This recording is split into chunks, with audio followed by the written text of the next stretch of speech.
said it, don't listen to me, 119, 145, but you just a second, when the red light comes on, here we go. Okay. I call with all my heart, answer me, O Lord, and I will obey your decrees.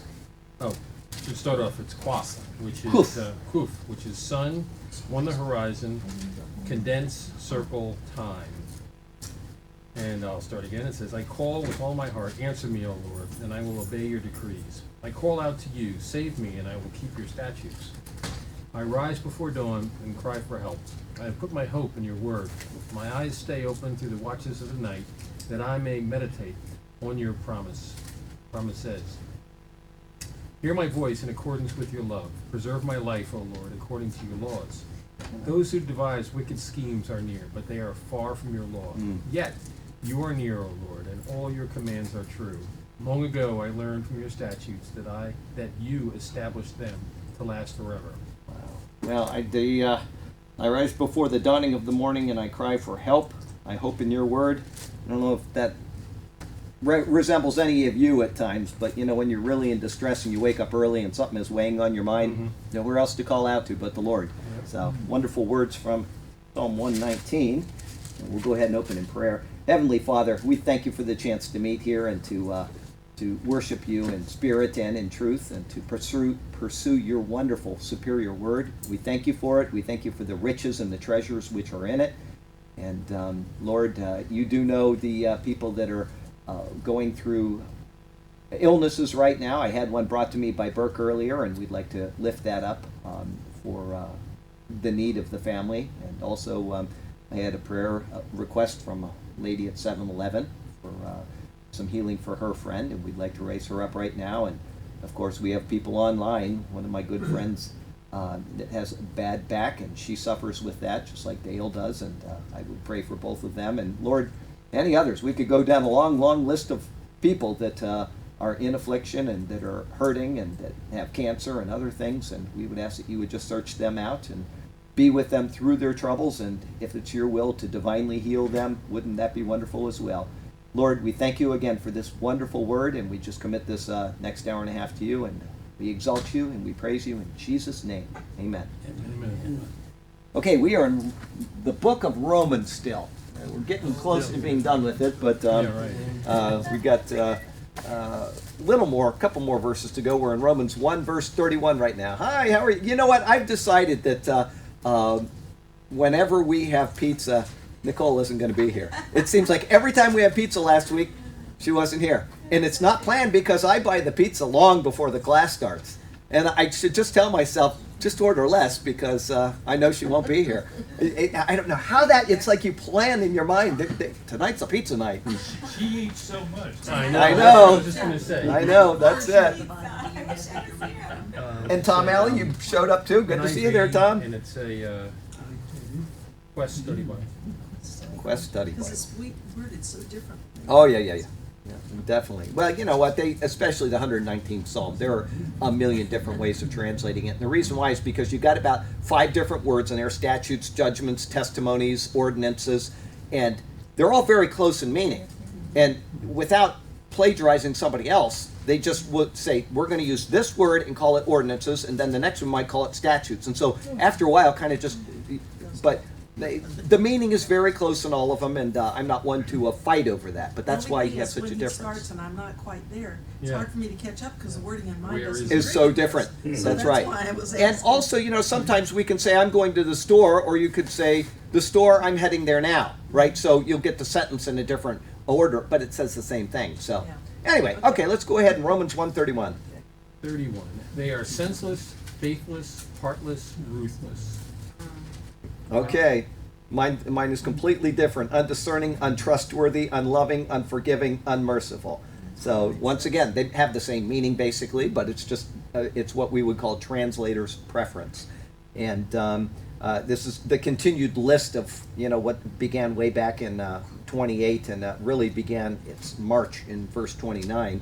And we're almost done with chapter 1, which is pretty wonderful. But in 131, this is going to be a rather politically based analysis. And it's not that I'm picking on politicians in particular, it's just that there is a side of politics which matches this. So I'm not trying to introduce a political debate here. I'm just simply saying that this is how the different parties, and it doesn't matter where you are in the world, they may have a different name, but they have the same ideology. And so that's I want to let you know that in advance, is that this isn't something that I just don't like the left.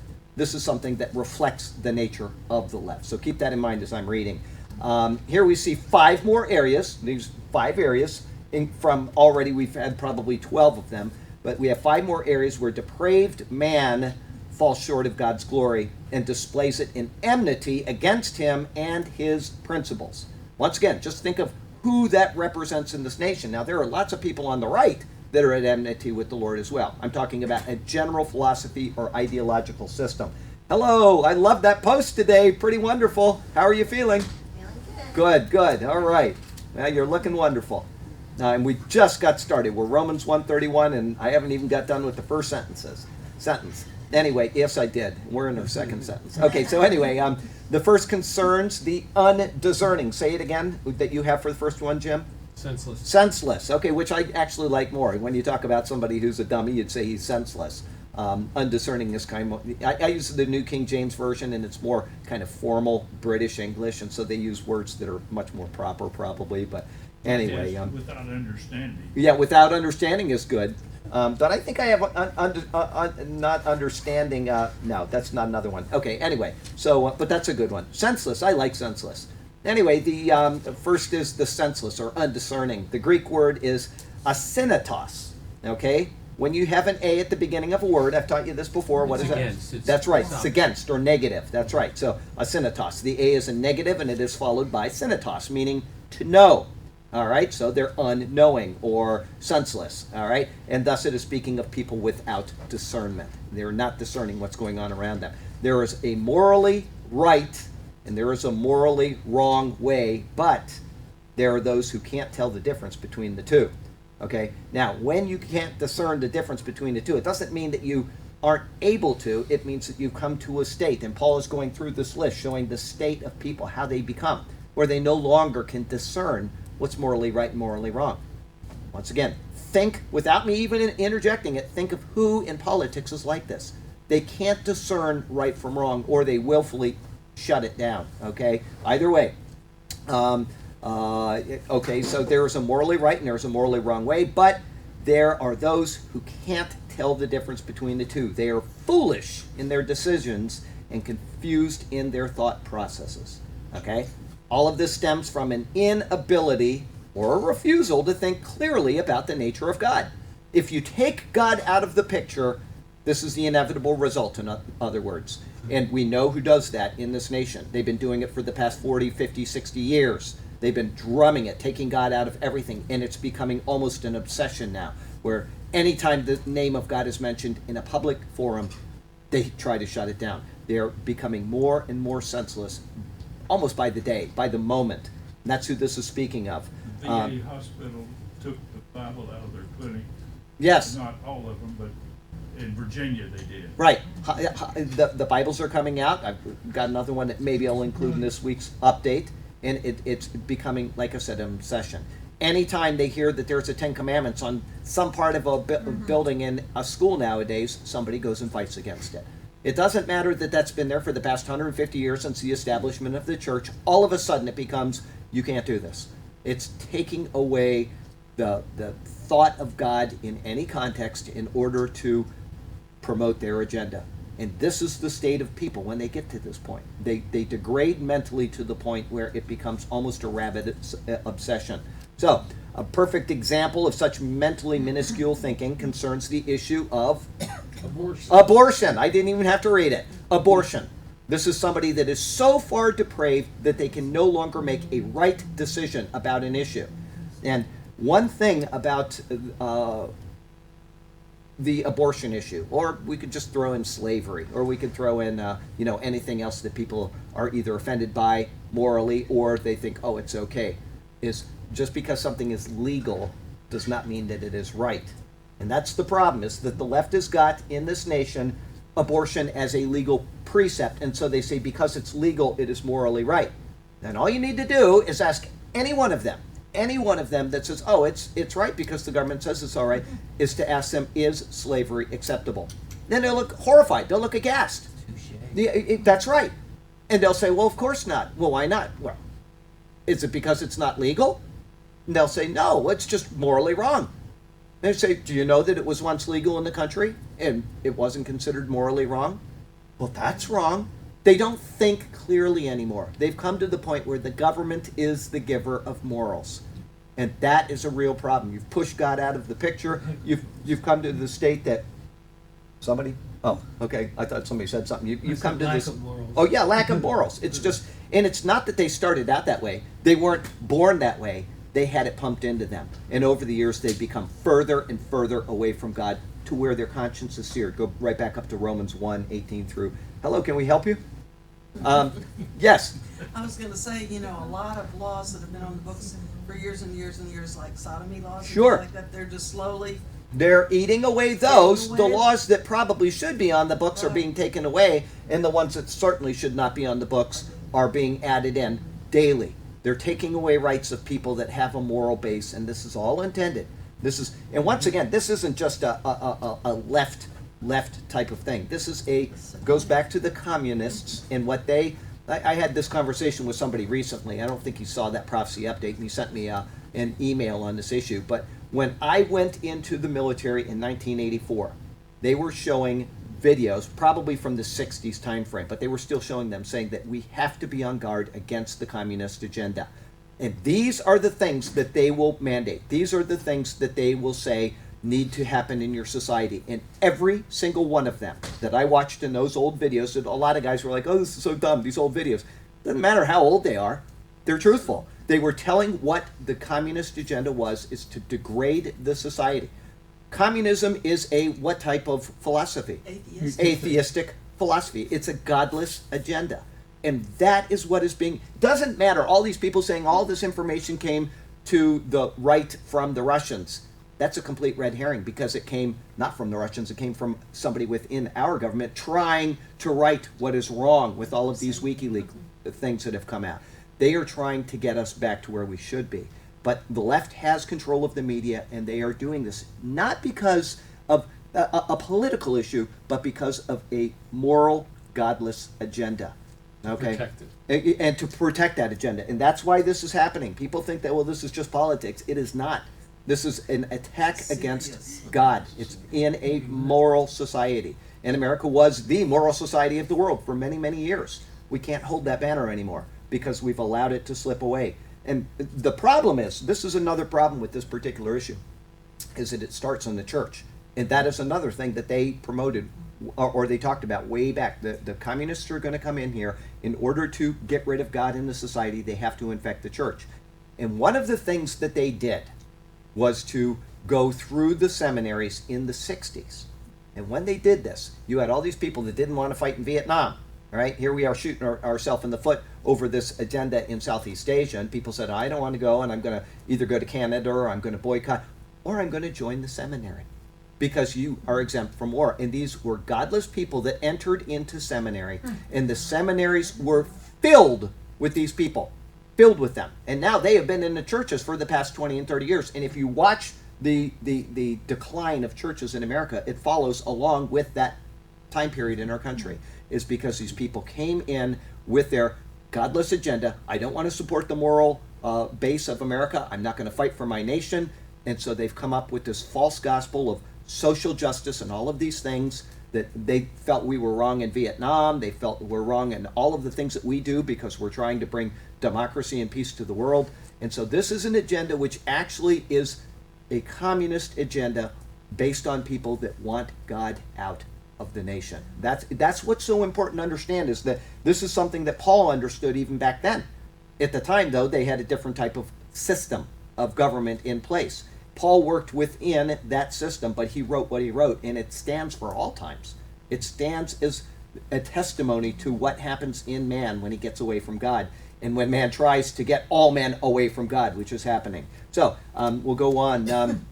Let's see here. Abortion, that's the last word. What is clearly wrong in the taking of a human life is rationalized away in order to justify the unjustifiable. And look at him. We have a candidate for the presidency of the United States of America who is proponent of murdering children after they're born.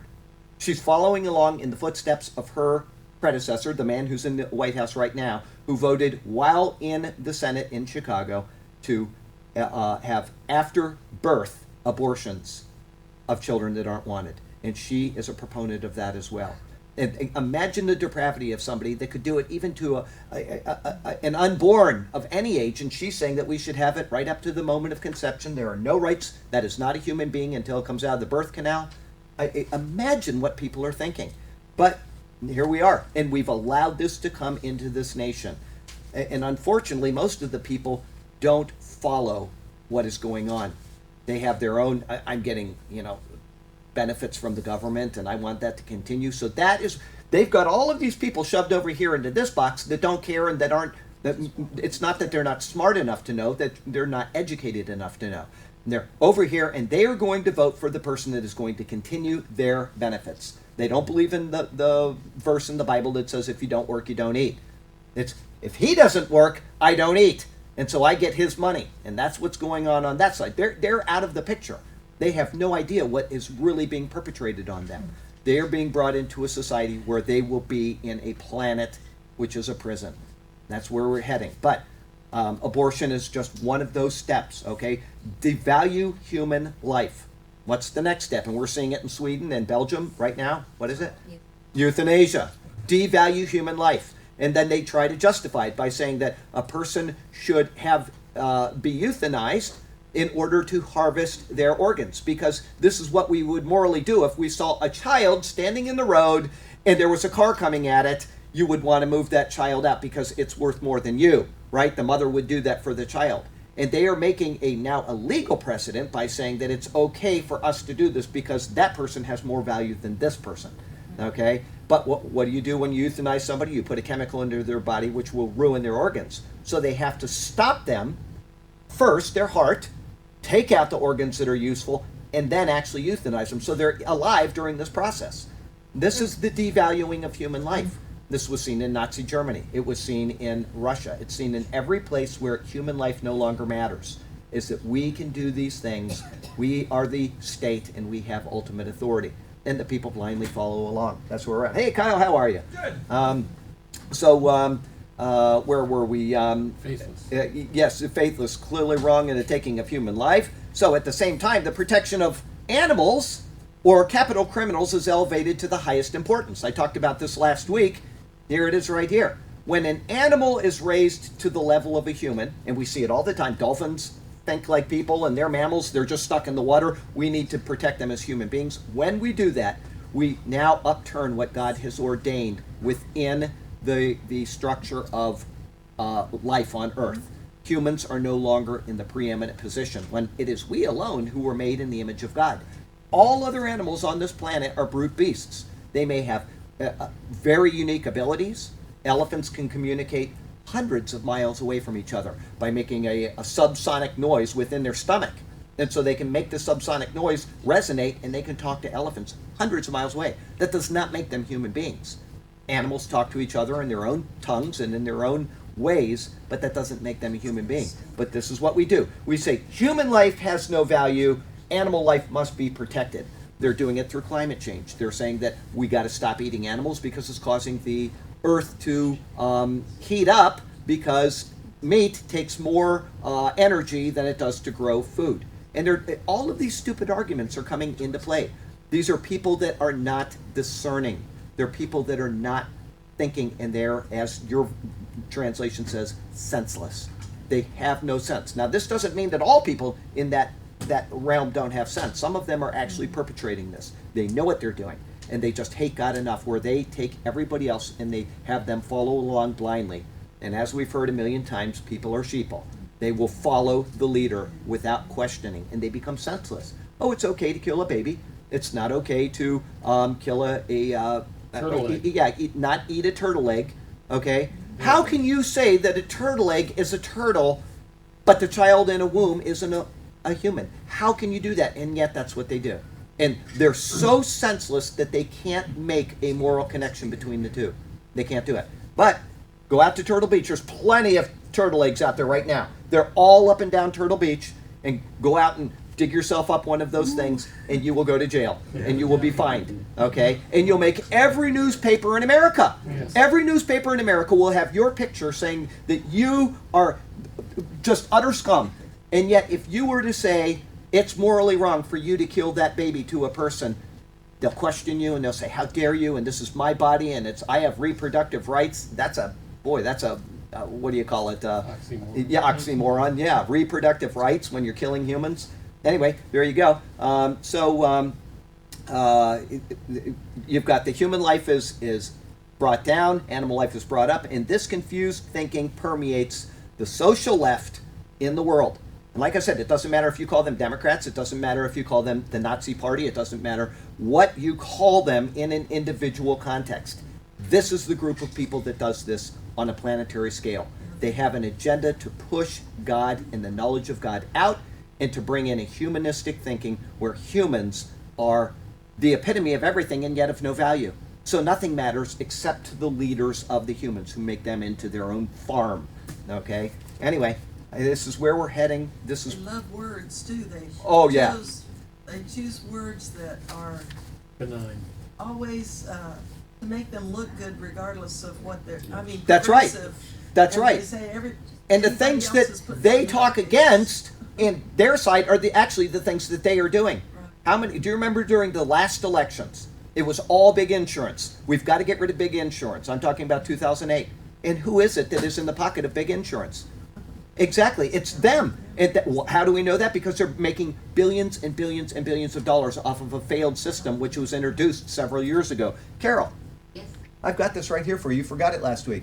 Oh. I just remembered that, so that'll be here for you. Okay, so we'll go on.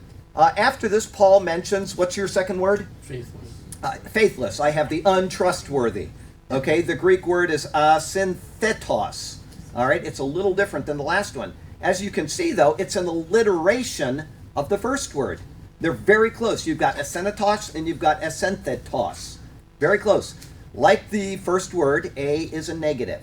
Okay, and the word itself describes the making of a covenant. Okay, without the a. So if you have the word without the a, it's the making of a covenant. So this is no covenant. All right, you understand there's no agreement here. This alliteration by Paul is a literary style known as does anybody know what it's called when you have these words that sound the same and you're trying to make a point with them? Anybody? A paranomasia.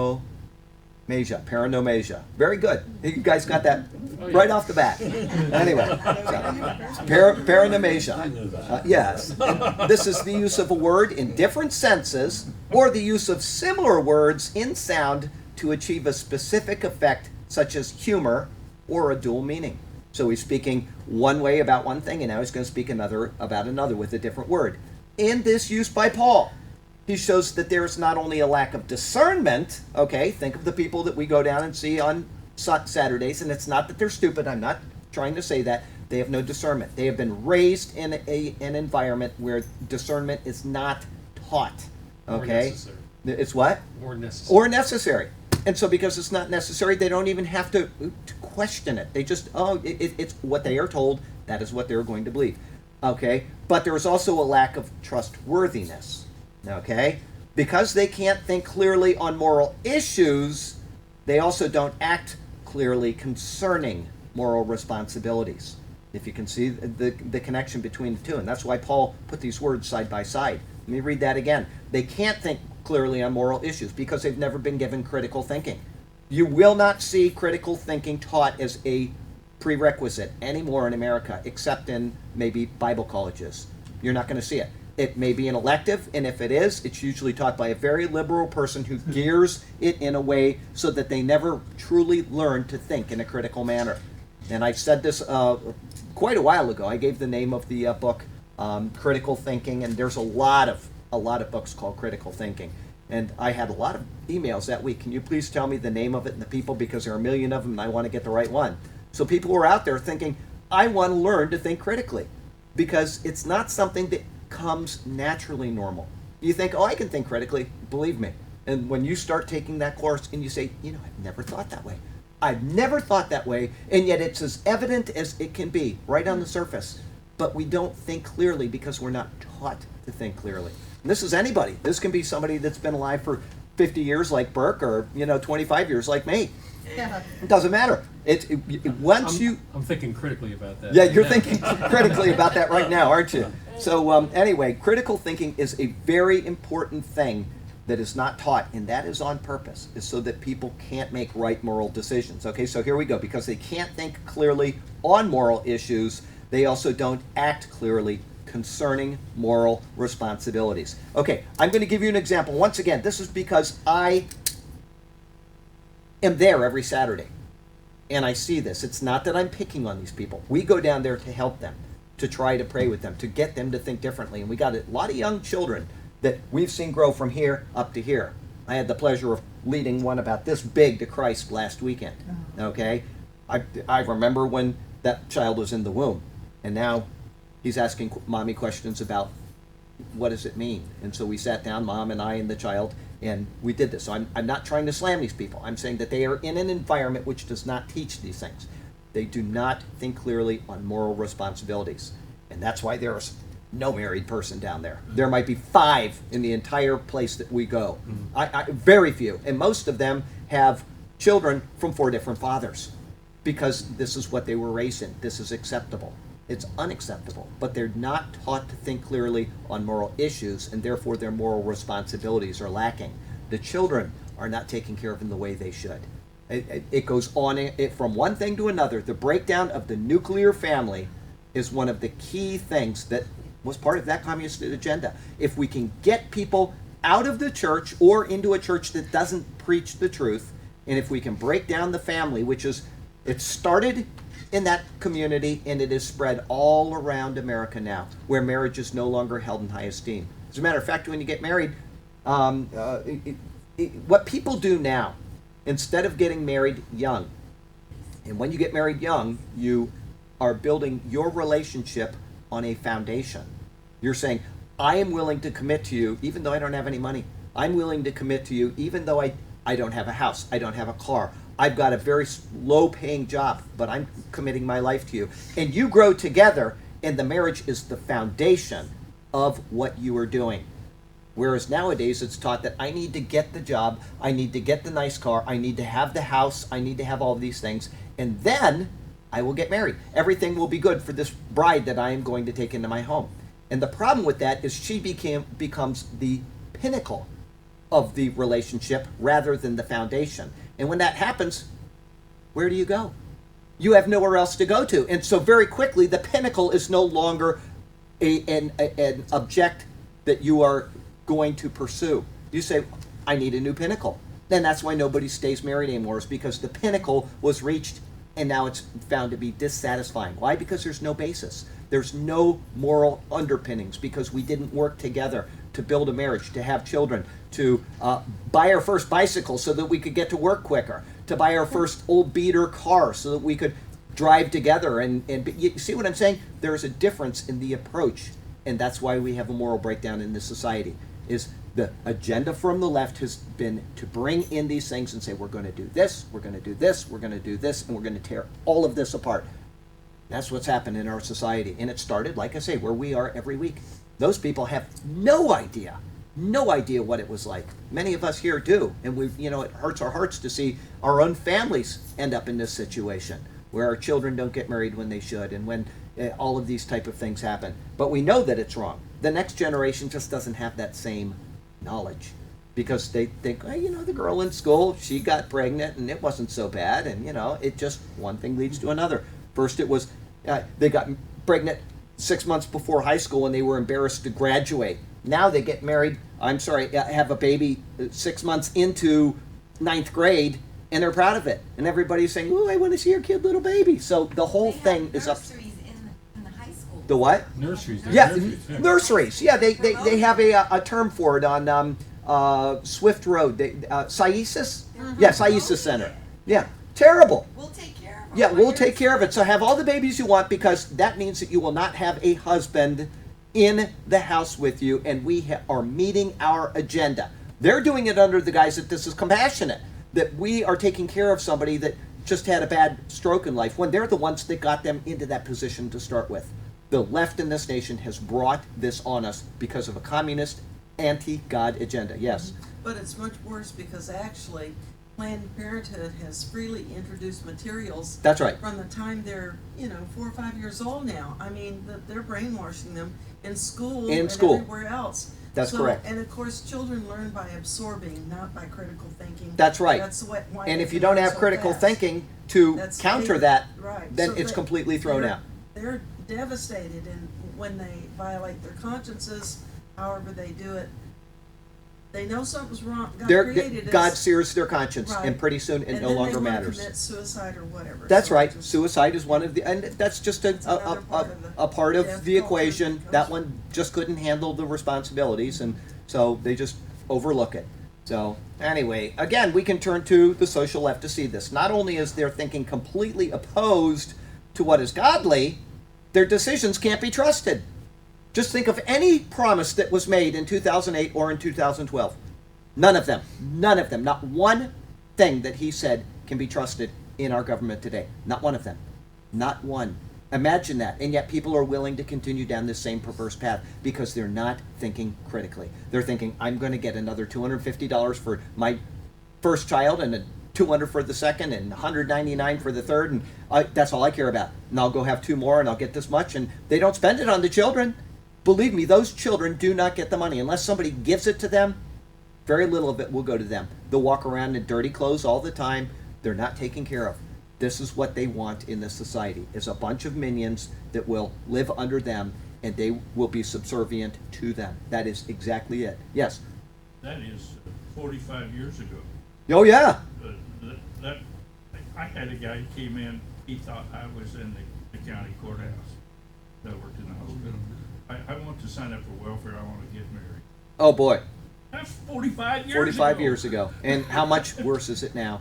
We're into third Unreal. generation welfare. Oh, yeah, sure we are. We Yes. have that every week. Every week. I'll tell you about that in a sec. Yes. The most famous thing that Hillary ever said was, it takes a village That's to raise right. a child. That's right, and it doesn't take a village. It takes a nuclear family to raise that child. That's exactly right. But what you just said is correct. Every single week, we know a person that is a great-grandmother, grandmother, a mother, and now another child on the way from the son. So 4 generations living, and the great-grandma now is 50. She's 2 years older than me, I think. 54. Imagine that. And they're stuck there. They're stuck there, just like this. The one that is going to be the grandmother is 36 years old. 36, she's going to be a grandmother. She'll be, well, if she makes it to 37, in other words, I don't know when the child's going to be born, but 36, 37 years old, you're going to be a grandmother. And great-grandma's living in the house with her. It is a terrible, terrible cycle. And they have it so that if you make, having a conversation with somebody on Saturday, I won't give out the person's name, but if you make a certain amount of money at a job, then they take away your benefits. And so you have a choice. Do I want to make less and not get the government benefits, or do I want to make more by just staying with the government? And they put you in that trap, and it's bondage. So that's where we're at in this world. Okay, let's see here. This is concerning the left. Not only is their thinking completely opposed to what is godly, their decisions cannot be trusted. Very good examples in the world right now, are gun control and healthcare. This is not, healthcare is a little passé. It's already been pushed on us, and it is a disaster. It was an intentional thing to bring down the healthcare system of America. Why? Because then the government has to step in again and fix it. If you like your doctor. Yeah, if you like your doctor, you can keep them. And we know that's not true now. But this is exactly what they've done. They've introduced something that is known to fail. They knew in advance that it would fail in order to, 1, get the money into the people they said that they were working against, and then 2, to reestablish the government as the sole authority in all health-related matters. If the wrong decision is made in 2 more weeks or 3 more weeks, that will be one of the first priorities. Single payer, there will be no freedom at all in our healthcare system within a couple of years. It doesn't matter if she doesn't have a Congress supporting her. It will happen. So this is very important what's coming. But this is a planned thing because they hate God. That is, it all stems back to God. This isn't a political discussion. This is just the reality of what happens in the world. It happened with the Nazis. They had the same monetary problems. They had the same healthcare problems. They had the same euthanasia problems. Every single one of these issues that's happening right now in our nation happened in the Nazi regime, starting in the late 30s, and it went through, and it was very well calculated, and that man brought millions and millions to destruction because of a thirst for power. That's all it comes down to. Satan just uses that as the greatest temptation against people. So here we go. The left seizes any and every opportunity to take away the very rights, gun control, healthcare, of those who could stop the initial reason for the calamity which had risen. Okay, let me read it again. The left seizes any and every opportunity it can to take away the very rights of those who could stop the initial reason for the calamity which has risen. Guns. If we can de-arm a person, go look at the quotes of Mao, Stalin, Hitler, and who was the fourth one that their quotes all. If we can disarm the people, we will have the people under control. And that is what they want in this nation. They want to get rid of guns. And I have to tell you something. I've said it before. If you have a gun, I don't care what law they pass. Does everybody here know how the Constitution is amended in this nation? Does anybody not know the process? I'll tell you just in case you don't know. It has to go through 2/3 of the House, has to say, we want this to happen. And then it has to go through 2/3 of the Senate. And they have to agree to it. If it's not 2/3, it doesn't happen. Then the president has to approve it. And then after that, it is sent down to all 50 states, and 2/3 of them have to approve it. If all of that happens, the amendment is passed. If that doesn't happen, it doesn't matter what law they pass. We have a Second Amendment, and it is an illegal usurpation of our Second Amendment rights. And as I've said, they can have every one of my guns when they're empty, and not until then. So that's just the way it is. Because we have a right in this nation which was given to us by our founders. And they can't take it away unless we do this. Now, if they do this, they go through that process, I will be one of the people that will say, we've done this to ourselves, here are my guns. But until this happens, it's not going to happen. Yes? I was gonna say there actually are some, that is pretty overt because we know that our Constitution protected us on it. But one of the more subtle things that happens right now is instead of punishing individuals for bad Behavior. decisions, Right. they go against the institution. Big banks, you know. That's right. And I the brought that up banking before system with in the America insurance. was the envy of the world, and it's about, I think it's still about 20% of the S&P 500. If we destroy the institutions, That's right. it's going to hurt all of us. And that's what they're trying to do, so That's that what they're they trying have to to do. step in and Instead take of over hold- everything. And That's- even when they try to hold people responsible, they misapply.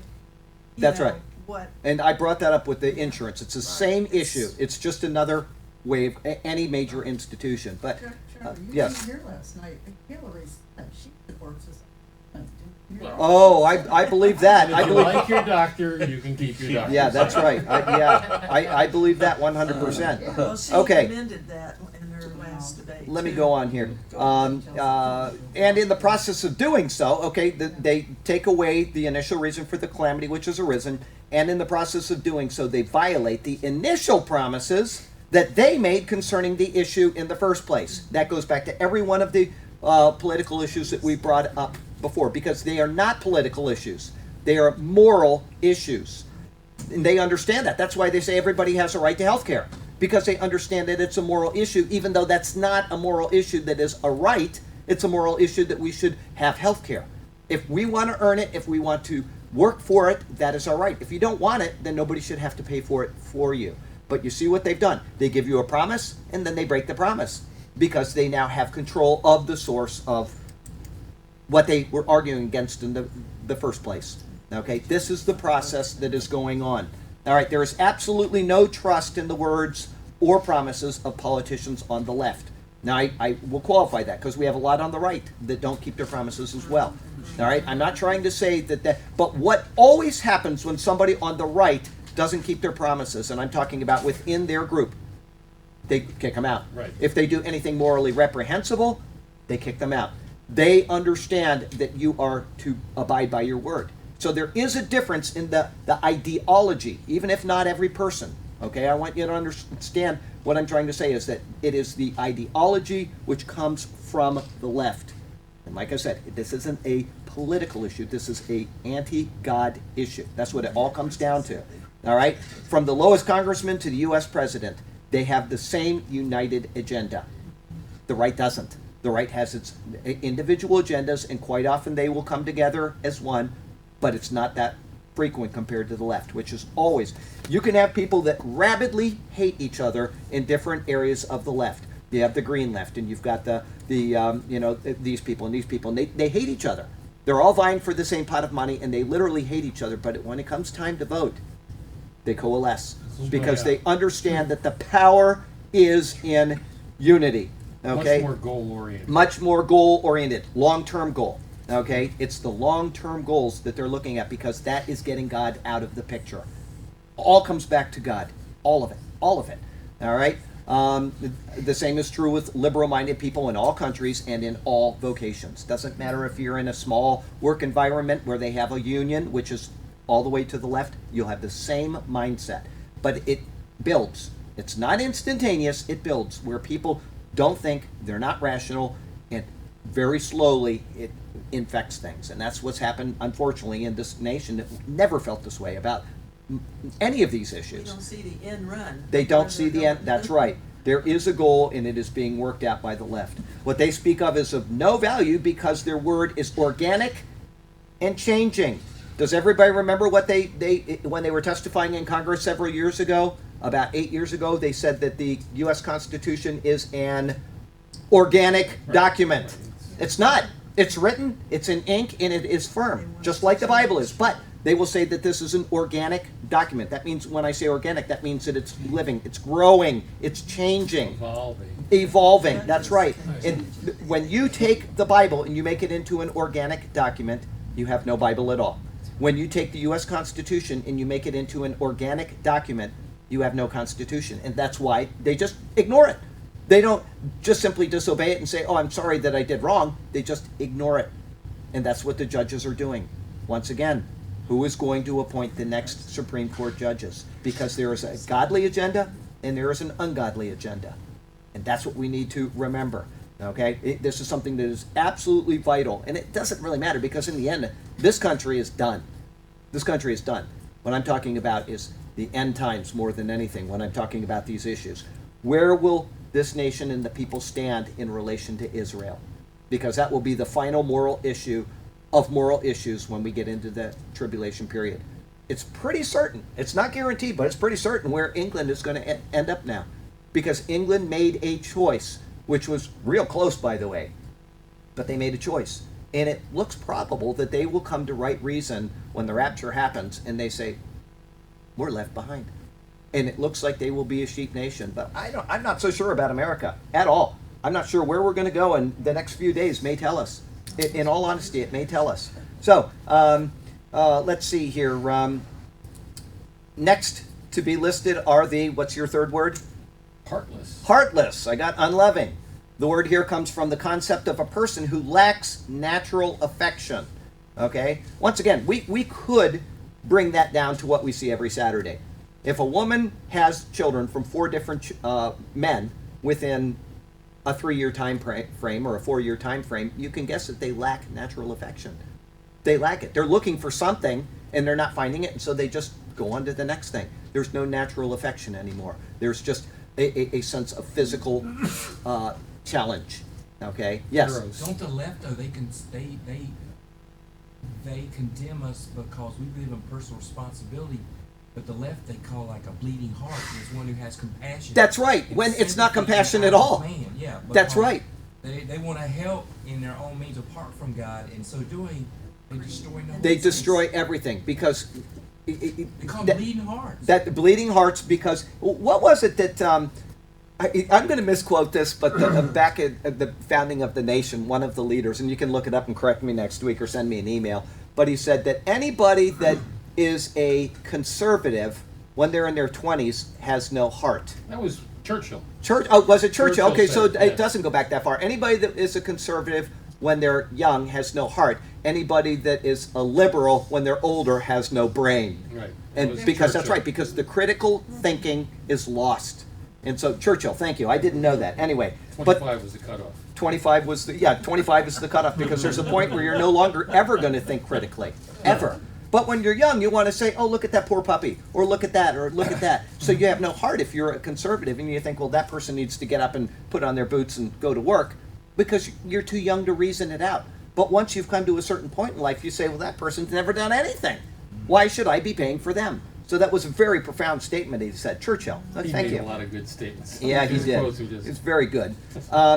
He lacks natural affection. This again transfers through what is moral to what is political. All right? It points directly to the morally lacking thought process, which we saw in the last two words. Okay? It directly equates to it because you've taken God out of the picture. All right? The natural affection Paul is referring to is the bond between a parent and a child.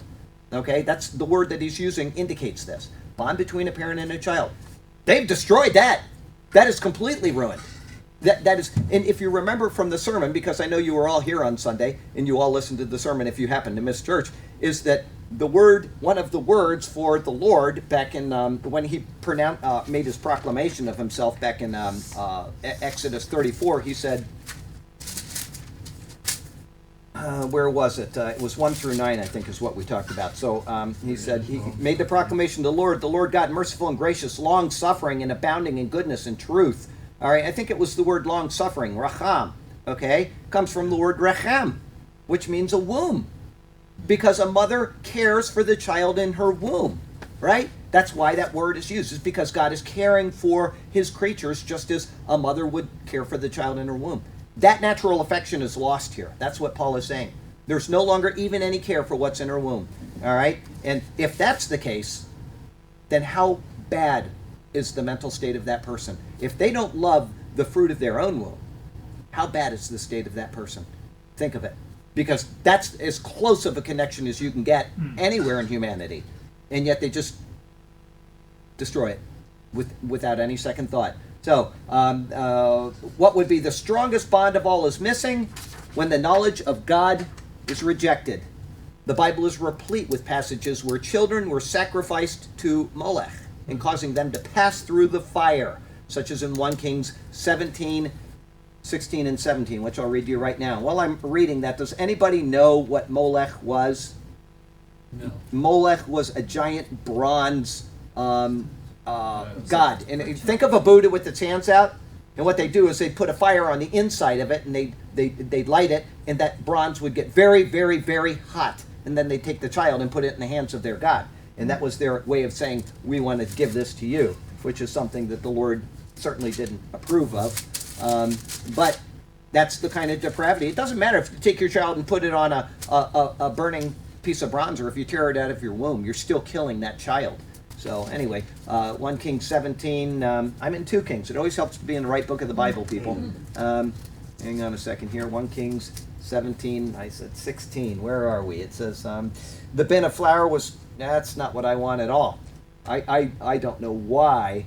1717? 1717, no, that's not what I'm looking for. It's definitely not. And maybe I'm at 2 Kings. 2 Kings 1717. Okay, that's probably what I want. 2 Kings 17. So they left all the commandments of the Lord their God. Thank you. I got to make a 2 there. It says 1 Kings, and it's not. It's 2 Kings. So let me make a little note there. They left all the commandments of the Lord their God, made for themselves a molded image and 2 calves, made a wooden image, and worshipped all the host of heaven and served Baal. And they caused their sons and their daughters to pass through the fire, practiced witchcraft and soothsaying, and sold themselves to do evil in the sight of the Lord to provoke him to anger. Therefore the Lord was very angry with Israel and removed them from his sight, and there was none left but the tribe of Judah alone. And guess what? We're right in the same place here, doing it daily. It doesn't matter how you kill that child. We did the math a couple weeks ago. 3,000 a day, that's 4 million since we re-elected this guy. 4 million human beings, and the Lord's going to overlook that? I don't think so. I don't think so. The cultures that Paul was exposed to left female children out to die. This is Paul's time. The Roman, they didn't. Old Roman soldier wanted boys, and so what did he do? He'd say, just leave the children out to die. They preferred male babies. Okay, that's where Christians were seen for the first time with their humanity, as they would go and they'd take these children and they'd raise them because they had compassion, whereas the Romans didn't. Some buried the children alive. Albert Barnes notes that during an earlier period in most of the Grecian states, infanticide was not merely permitted, but actually enforced by law. He says the Spartan lawgiver expressly ordained that every child that was born should be examined by the ancient men of the tribe, and that if found weak or deformed, it should be thrown into a deep cavern at the foot of Mount Taygetus. I hope I pronounced that right, but anyway, that was standard, because that society devolved away from what is morally right. And eventually they disappeared, and in comes another society, and we're going to found it on good moral principles. And they devolve away from what's morally right, and they disappear, because God will not be mocked. He won't tolerate this type of behavior. And with the shedding of blood, there is no atonement except for the taking of the life who shed the blood, which is one thing that the left doesn't do. They say this person was murdered, and the person that murdered them should not be put to death. And that's exactly the opposite of what the Bible says. And yet they have no problem killing children. Even they've got the Christian community divided on that. Oh, yes, they do. Said, well, we value human life, and But- they say no baby. But then when it comes to the ones who destroy and take lives, they do not believe in even dealing with that one. So, That's right. and there's a lot of Christians that are divided on that. Christians do not think clearly, because they've taken it out of our churches, they've taken it out of our schools. And for anybody to say that that person that raped and murdered that woman should not be executed is a moral minuscule. And that goes all the way around the world. If somebody has shed blood, their life is forfeit. And I may have brought this up in a previous Bible study. I may not have, but judge was sentencing somebody to death. I think it was during the Revolutionary War. And he said, in his sentencing of him, he gave him the gospel, and he says, I hope that you will take this to heart, because you are going to die tomorrow. And this is your only hope of a reprieve from the eternal condemnation that faces you. And that's the way it is. That person, it doesn't matter. They're going to be executed. There's no appeal. It's to be done. And now we have 40 years of appeal, and then they let them out when they're 80 years old or something. And it is a violation of what the Lord would ordain. You commit a capital crime, your life is forfeit. All right? That's not a part of the law so much as it's a part of the nature of God. That's why it precedes, what is it, Genesis 9:6? Is that what it is? Let me read it to you. I think it's 9:6. It says, precedes the law. It's because it's an eternal standard of God. That's why even Paul said, he's standing there in the court and he says, I don't refuse to die if I'm judged to be found worthy of death. I don't refuse to die. Yeah, here it is, in Genesis 9:6. Whoever sheds man's blood, this is way before the time of the law, folks. By man his blood shall be shed. For in the image of God he has made man. That includes babies in the womb. And as for you, be fruitful and multiply. That means don't kill the baby in your womb. Bring forth abundantly in the earth and multiply in it. Don't kill other people, and if you do, your life is forfeit. Okay? We'll go on. I read that. Okay, the modern parallel of throwing away babies, of course, is, and we brought it up already, abortion. The left is rabid.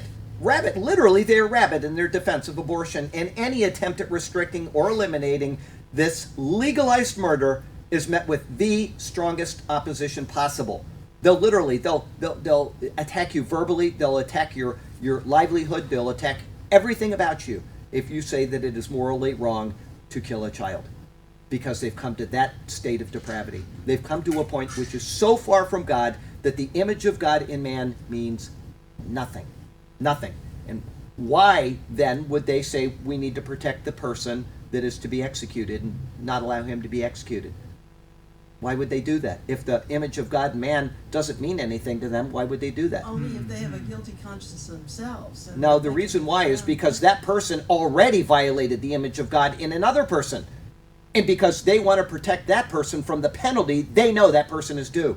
That's why they protest against it. This has nothing to do with social agenda. This has everything to do with getting away from the image of God in man, and thus getting away from God who created us in his image. That is what this has to do with.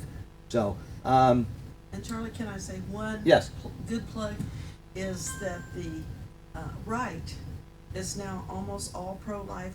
That's right. right to the very top, but it took a lot of years of work. It took a lot of years, A and lot of apparently he said something in the talking. debate last night, which I didn't watch, but he said something absolutely, Right. you know, obvious about that issue. But You know, some which of you- nobody would do in the past. Yeah. Nobody. Some of you may know Phyllis Schlafly, who was Yeah. a homemaker and was kind of going against the political thing for years, lobbied for this way back, and against feminism, a lot of things that were kind of out of place in God's Right. order. And she died, but one of her last books was how the Republican Party became pro-life. Okay, well, That's what it's her because last book there is was. still this image of God left there. It's not everybody, don't get me wrong, but there is this image of God left, which is completely It erased makes on par- the other party, side. target That's more. right. They have lost, this is speaking of anybody that is perpetrating this attitude, Yeah. they have lost any true natural affection and have replaced it with immoral sensuality and licentiousness. This moral depravity fits naturally with the next on the list. Those who are, what's your fourth word? Fourth word is ruthless. Ruthless. This one here says unforgiving. Ruthless is probably a better translation. The Greek word comes from the thought of no libation. You know what a libation is? Pour out a drink offering to God, okay? Pouring out a libation to a god was a way of making peace with that god and thus forming a treaty. No treaty. They're unforgiving, okay? The idea is then the person who is completely unwilling to make peace, they're implacable. They're unwilling in any way, shape, or form to make peace. They're argumentative to the point that, and just think of who, I don't need to say it. I just want you to just keep thinking of who is it in this country that's like that. They're unwilling to cede an inch because God is on the way out and we are taking control. That is where we're at in this nation, and it's getting worse, and it's getting worse, and it's getting worse. And guess what? It won't be long. It will not be long that we will not have anybody on YouTube that we can watch with a Bible study or with a sermon that has any value at all, because they have given away the internet. We made it. It worked perfectly. We got to change it, right?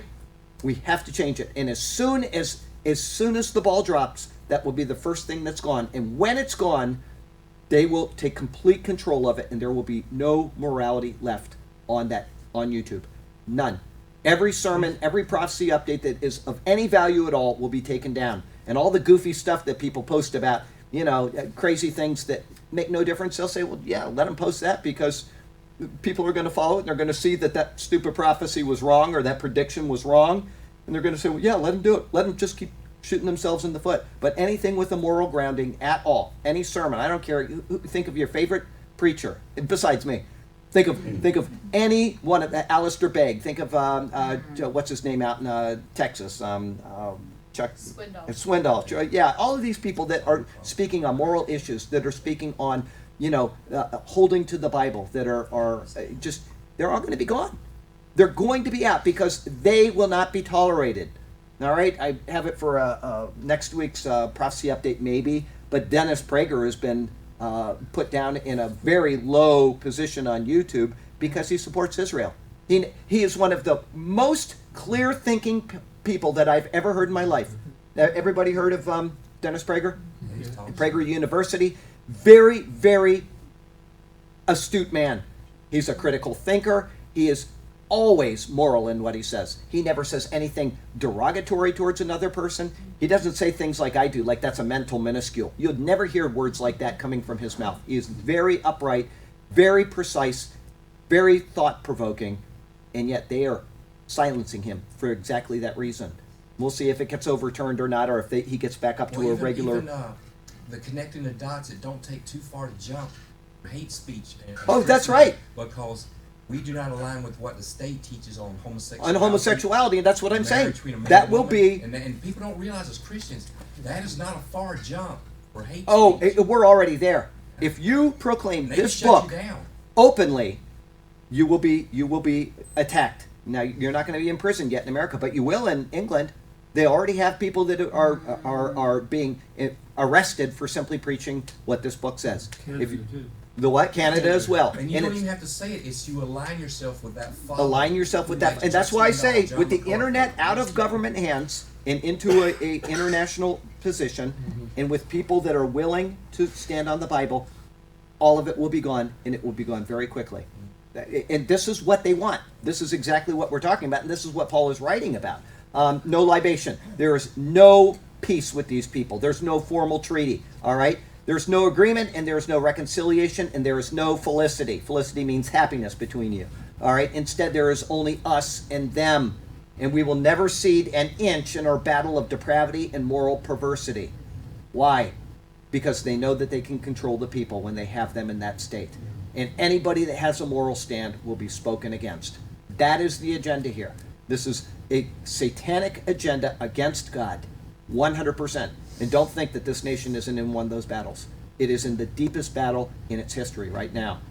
Not since the founding of this nation have we been in such a position. But this is one thing I know, is when persecution comes. That's if true. you stand for God wants you to, there's still a blessing from Him for it. That is true. And nobody's saying that we shouldn't. No, Nobody's saying that we I'm just shouldn't saying stand for God. that there's always But a there's going to blessing. be... It may not look like it. Oh, that's right. But God always has a blessing to those who stand on His word and That's do what is correct. right. But that doesn't change the No, situation. it doesn't No. mean It- that, we might not be martyred, No, but on that's the other right. hand, And I think everybody that's understands under God's that. control, how That's He right. does it. He'll That- still be with us. That is You know? correct. And I don't think anybody would doubt that. I mean, we see Yeah. people being martyred in the Middle East continuously. We see people, that's happened to them in Vietnam and countries all around the world. If you stand on the Bible, you're going to stand on the Bible. If you waffle in your convictions, you're going to have to face the Lord. Either way. But that's not the issue. The issue is what is happening right now. Can the tide be stemmed? And I don't think it can. I just don't think it can. The result of that is what you're talking about. And that's where we're heading. We're heading to the result of it. Paul is writing about what is going on to lead us to that point. And so it's I just don't want to get too far ahead of the scenario because we are going to face that. It is coming. But this is what Paul is speaking of right now, is the ideology of these people and how we get into this situation. That's where we're at with this. Let's see here. The last of this list is, what's your last one? Ruthless, we already said it. Oh, okay. Oh, I see. Anyway, I've got unmerciful here. Anyway, somehow I got untied in there, but it still fits well with it. Unmerciful, ruthless, thank you. In the lack of human affection, which leads to a lack of working together through reconciliation. We're not even going to reconcile, okay? Paul saw the result was a society which was destitute of compassion, okay? Once again, we're heading there, but where have we seen a society destitute of compassion just in the past 60 years? We've seen a lot of them, but the Khmer Rouge, right? Just kill everybody. Just arbitrarily just shoot anybody. We're seeing it now. It's starting in Venezuela. It's getting worse. No compassion. Prisoners can eat each other. They're not going to feed them, so you have to fend for yourself. And if you kill another prisoner and eat him, you're already in prison. You have to fend for your own self. Nazi Germany, the Soviet Union. It goes on and on and on. Unmerciful. People no longer care about their fellow man because straits are so bad that all they care about is themselves. And then you get the little shining lights in each one of those places that are very rarely heard from. But what is it? Schindler's List, right? Anne Frank. I'm sorry, not Anne Frank. The girl that...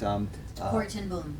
Corrie ten Boom. These little shining lights that are willing to say, I am not going to go down this path. And then you've got... We do have a group of people that may not be unmerciful openly, but they're unmerciful. What they did, I don't know if you know what they did after Germany was liberated. They'd have a concentration camp right outside of a town. And what did they do with the people of the town? Do you know what they did? Oh, they made him clean up. No, they marched every one of the people that lived in that town through where all the bodies were, just left them there, and they walked them through. They showed them the ovens with bodies still partly burnt in there. And they walked all of them through. And all those, you can watch the videos on these history things. This is what Eisenhower did. He said, I want everything that you have, everything recorded, because they will deny in a few years that this never happened, which is all over the world right now. Mm-hmm. There's no Holocaust. But they filmed these people being taken through there, these women breaking down and crying. And they had to know. So they may not have been actively unmerciful, but they were unmerciful in the fact that they didn't speak up. They weren't willing to say, I know what that smoke is coming out of that tower over there. And so they were faced with their own unmercifulness as they were marched through that town. The Americans did the right thing. They did the right thing by doing that. And anytime you have an atrocity like that, the people that supposedly didn't know, that did know, need to come face to face with what their inaction did. And every single person here may have to face that someday. We may have to face the choice. Am I going to say, I'm not going to allow this to happen to the Jewish people? Because they're going to be the first ones. Believe me, the Jewish people are going to be the first ones. Christians are going to be in the same bucket, but there's always this kind of mixing. And, in Germany, you had the Christians that were decent, and you had the ones that were in charge of the churches that weren't decent, and you couldn't really sort all of them out. That's just a general title, Christian, good and bad, right? Jews, you don't need to sort them out. They're all Jews. Are we going to say, I'm not going to tolerate this? I'm going to stand against it, maybe at the expense of my life? Well, that's what we have here, unmerciful. People that are unmerciful. Paul saw the result in a society which was destitute of compassion. In the world around him, the old, the sick, and the infirm were cast out and left to fend for themselves. Isn't this depressing today? Gosh. Find a charitable source to maintain them or to die. So only three choices. Find for yourself, find somebody that will help you, which was rare, or die. The inevitable result of turning away from godly thinking in a society is that compassion flees and only self-gratification and ruthlessness is left. Because once again, the government is the bestower of morals. If you take God out of the picture, you have no morals left. No morals except what they say. And if they say that Jews are animals, you get rid of the Jews. And we're guilty of this. In World War II, if you see the old propaganda photos, how did they portray the Japanese? Anybody seen the old photos? What? Evil-looking. Not just evil-looking, monkeys. They were subhuman. So we're guilty of that too. We had a war to win, and we did things that we should not have done. Yeah, that's right.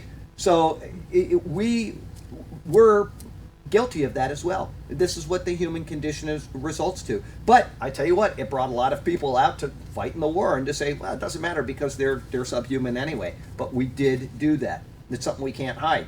But that's where it inevitably results. And when you have total control, that is all that's left, right? Let's see here. Where was it? Healthcare, which breaks down because it is engineered improperly, inevitably leads to rationing and a hierarchy of those who will receive care. That's just the way it is. There's a hierarchy. And you have in England right now, you've got that going on. You don't qualify. You are at the bottom of the list. You're going to die, right? This is just the way that it is. And it starts somewhere and it inevitably goes somewhere else because we had a system that worked. People got medicine. Even the people that were here illegally, that weren't entitled to it, were always taken care of. Nobody was left without suitable health care.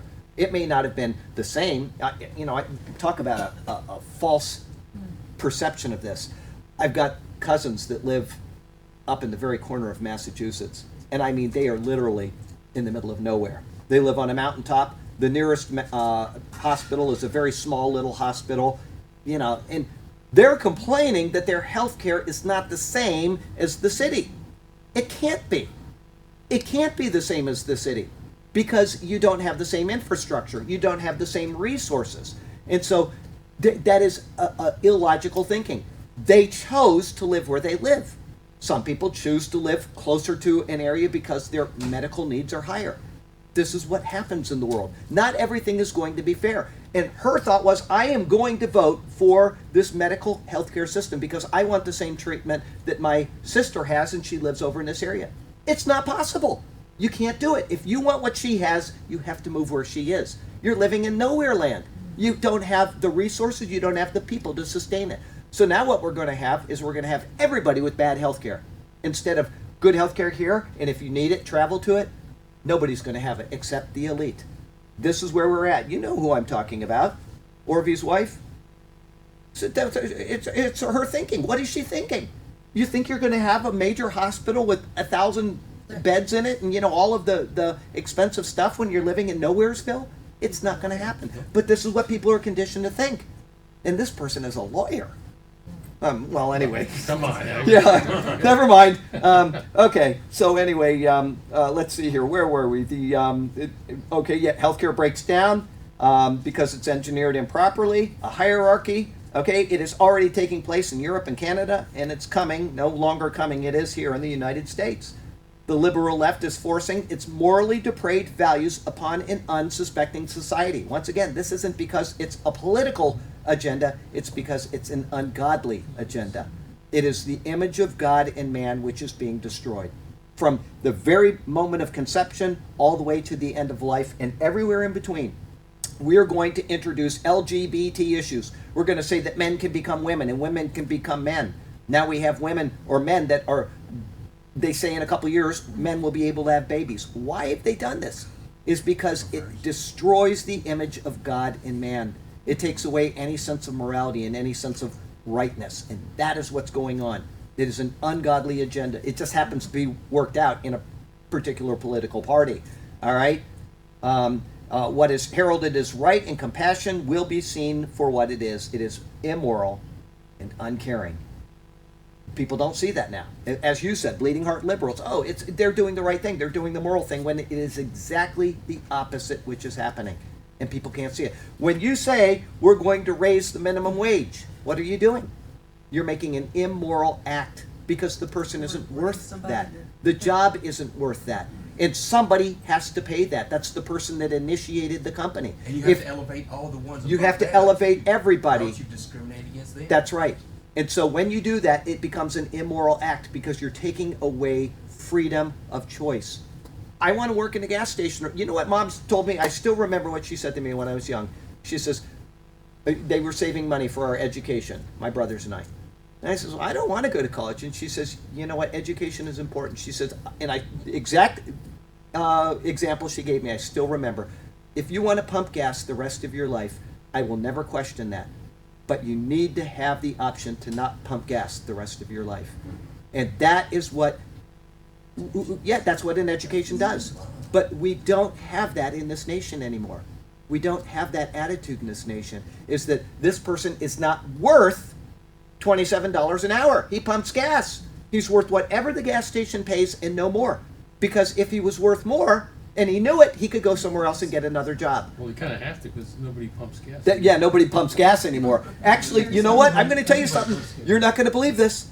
It was 6 years ago. Maybe it's not happening anymore. But when I drove around America, it is happening in one state, and I'll tell you that in a second. When I drove around America, I was right outside the capital, Montpelier, Vermont, and I went into the gas station, and the guy came out and he says, "What type of gas do you want?" And I was like, I haven't seen that since I was like 12. There's two states that make it. Well, I was going to say that. That was my next one. Well, I don't know the second state, but Oregon users. Jersey, that's right. Yeah. Okay, Jersey and Oregon. Oregon. When I got to Oregon, I got out of the car and this guy Stop almost flipped out. I was pumping the gas and he almost flipped out.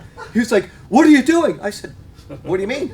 He said, No, I'm going to get arrested." I said, "What?" He said, "Yeah, that's a fire hazard." Yeah. We've got 49 states where it's not a fire hazard to pump your own gas. But in Oregon, you can actually get arrested if you have a gas station, let somebody It was pump the your high gas. unemployment Hot, problem. yeah, I'm telling it's The unreal. unions in Jersey.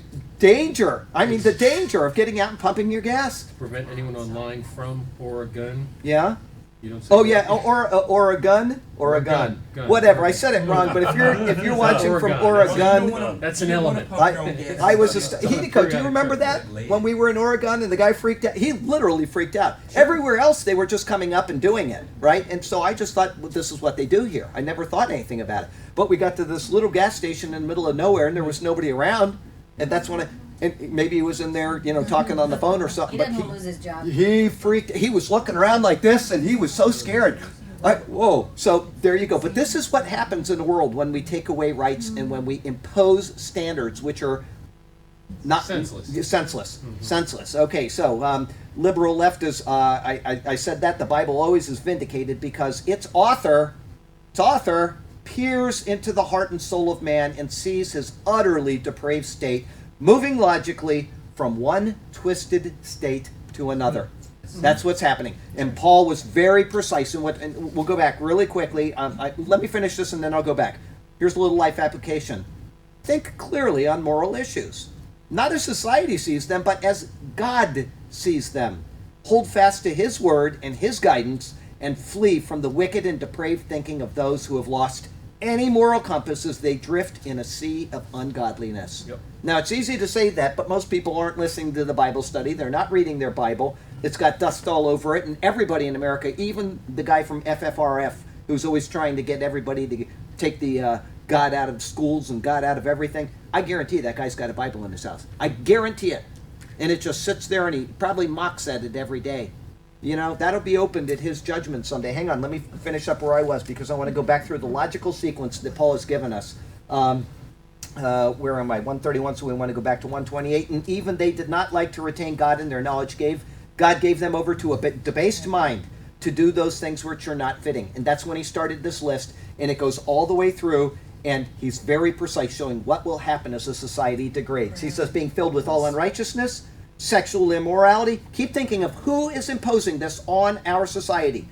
Sexual immorality, wickedness, right from the highest level of this nation. If that is not the most wicked person ever to sit in our White House, and people look at him and they fawn over him and they say, oh, what a good man, they have no idea the depravity. They have not followed the people that he's brought in. The list of people which is recorded, the Muslim Brotherhood, the people that have done actually wicked, evil things in this world. They're not following it. And they think, oh, they just listen to CNN, they get a good report, and they say he's a good guy. They have no idea how depraved that man is. Keep going on. Covetousness,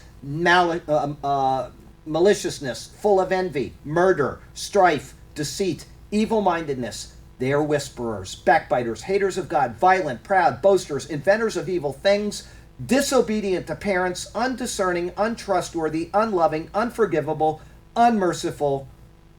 And then we'll get to verse 32 next week because we're not going to have time to do it today. But that is the list that he has shown us. He's shown us. We're just going to have to stop with this one. But you had something. I just wanted to share one thing because we were talking about healthcare.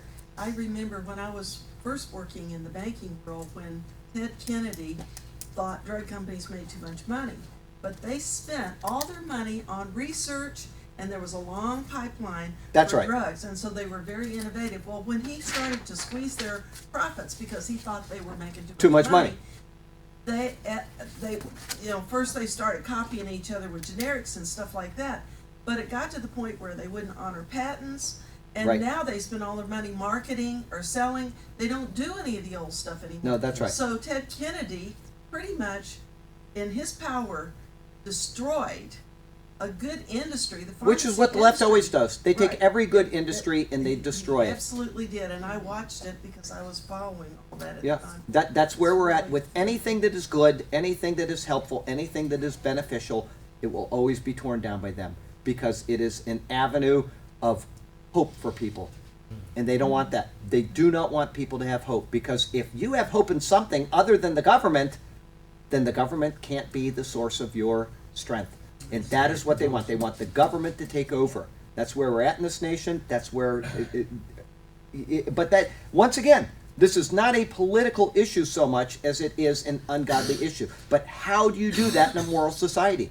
It's by replacing God with government. And that's why they're doing what they're doing. Every single one of these issues. What's the new church? The new church? What is the new government church? What is worshipped the most? Go ahead. Environment. Oh, yeah, the environment. That's right. It's like, Which is going right back to Genesis chapter 11. Right. The environment is the Tower of Babel. Everything that they built that tower for, in the context of the surrounding passages, is being fulfilled in the global warming agenda. Not because it's a political agenda, but because it's an agenda to say, one, you can't trust God. He's not in control, and we need to fix this thing, and therefore you must trust us. And they keep beating us over the head with it, and they keep beating us over the head with it, because when the rapture happens, you got a whole world full of numbskulls. You got very few people left that can make a right moral decision. I hate And to the be Lord has that. given us the only solution there is if my people will Jesus. call my name, will humble themselves, pray, and depart from Yeah, I mean, that's but that's people aren't the going to do it. solution is prayer and confession of sin. And That's right. But if you've replaced God with government, it's not going to happen. Speaking of that, just so you all know that Linda has voter guides. If you need a voter guide for the upcoming days, please see her as we depart here today, Send us in when and they're she close has to the- those. And like I say, I think it's probably way too late for the nation as a whole, but we still have a moral responsibility. We have to come down on one side or another. Okay, so we can't Oh, yeah. blind our eyes to it. But let's go ahead and close in prayer, just because. Before we do that. Yeah. Oh, please. Another Churchill.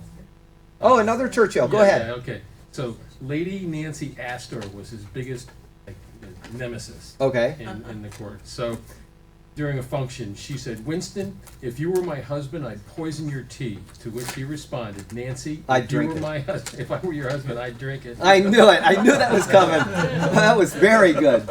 That was very good. Okay, because you brought us out, go ahead and close us in prayer.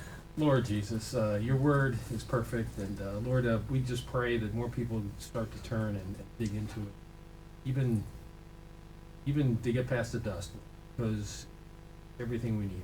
Our instructions while we're here, and shows us the path to salvation on the cross. Lord, it's so easy. People get stumbled by it, but Lord, it's pride and presuppositions, brainwashing that keeps people away from you. We just pray that this upcoming election is good for our country, and we do know that your will is your will, and will is better than anything we can dream up. But Lord, if sanity back in, and just know that we love you, and we pray all this through your Son's holy name, Jesus. Jesus. Amen. Okay, let me put this out, and then you guys can wave goodbye.